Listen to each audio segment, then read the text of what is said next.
Welcome to our channel. Today we how to connect QuickBooks to Zapier step by step clearly. To connect QuickBooks to Zapier, start by logging into your Zapier account.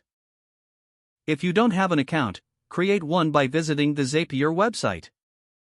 Once logged in, click on the Make a Zap button at the top right corner of your dashboard. You will be taken to the Zap editor. In the Trigger section, search for and select QuickBooks Online. Next, choose the specific trigger event that you want from. After selecting the trigger, click the Continue button.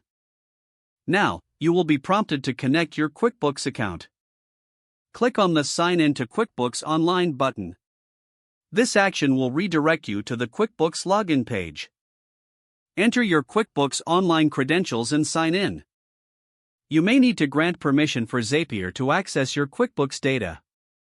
After granting permission, return to the Zapier interface.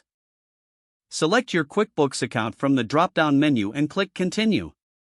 Configure any additional settings related to your chosen trigger event. Test your trigger to ensure that Zapier can successfully pull data from QuickBooks. Once the test is successful, click Continue to move on to the next step. In the Action section, search for the app you want to connect to QuickBooks. Select the desired action event from the chosen app. Click Continue and connect your selected app to Zapier, if necessary. Set up the action by mapping the fields from QuickBooks to the target app.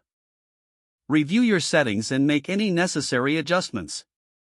Once everything is set up correctly, click Test and continue to test the action. If the test is successful, your Zap is ready. Name your Zap and toggle the switch to On to activate it.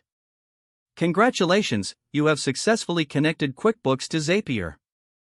If the page does not load, refresh the browser or try again in a private or incognito window. Make sure you are using the correct email address, then retype it carefully to avoid small typos. If your password is not accepted, use the Reset option and create a new strong password you can remember.